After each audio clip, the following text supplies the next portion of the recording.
Found out probably, I think, a month or so, a long time before he actually was coming. So I'm like, Nick Cannon ain't coming over here.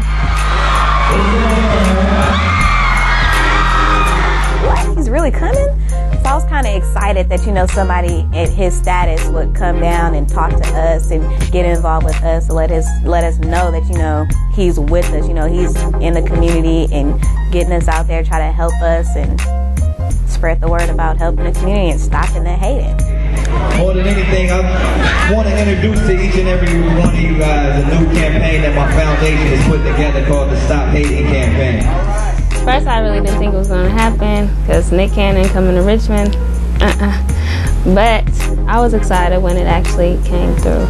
That's one thing that we need to talk about. We need about stopping the hate in our community. In a lot of ways, I feel that all three speakers were very powerful speakers, and I think Michael Parker, as a speaker, had as much impact as anybody who would be a star because the message is real. And I guarantee you, any situation any of y'all are dealing with, you can rise above it, because you already are a CEO. This is what I like to leave on your mind, because you run the business of you. Be your own CEO, that's a message they need to hear, and I don't think they hear it often enough, especially from a man in his position who has his past and who has experienced what Michael Parker has experienced. It was pretty cool that they actually came to our schools and gave us a good message. Dr. Martin Luther King said a powerful thing. He said, mankind must put an end to hate, and hate must put an end to mankind. We're that generation that can put an end to all hate.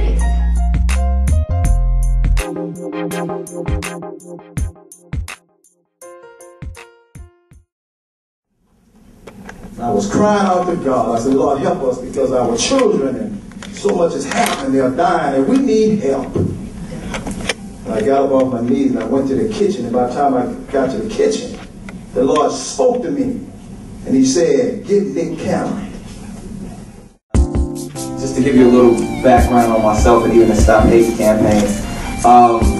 Obviously, you know, my young people are here already. I see you guys might even know the term player hater, something that actually started in the Bay Area. So I know you guys are definitely on the same page when you hear about, you know, all the haters going around and stuff like that. And where it came from for me, I mean, actually I have a clothing line and a couple of things like that. And I actually had a shirt on that I designed where I was talking about player haters, and it said something like "don't hate" and all of that stuff, and you know, it was a cool term. And it said something like "don't hate" and apply the pimping on the back, something funny like that. And I actually had the shirt on, and I believe I might have been in somewhere in New York, in the Hamptons or somewhere like that, and predominantly, you know, white upper echelon type of neighborhood. Elderly lady came in and said, wow, this shirt is so amazing. Like, I understand, you know, we want to, you know, stop the hate and don't hate. And I'm thinking, like, this is talking about, you know, some player stuff. I wasn't really speaking on that, but it opened my eyes so wide that the universal message of stopping hate is everywhere. Everybody wants to do away with hate when you think about it. So I took that same mentality and I got with a few people.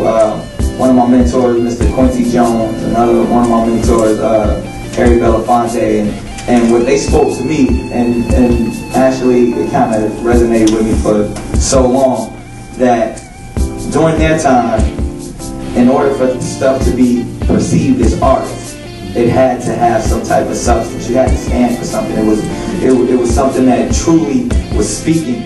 And I kind of looked back and was like, wow, why would I have any kind of message or anything like that into it? And so it kind of made me want to circle back to all the things that I've done, whether it's on MTV or BET or anything, you know, on music, to truly make sure I stand for something. And I mean, we all know the saying, you know, you got to stand for something or you'll fall for anything. But it's like, what is that thing that I'm truly going to stand for? And ultimately, I believe that if we can get to the youth's mind, as I see we have here, that we have to end this this mentality of hate.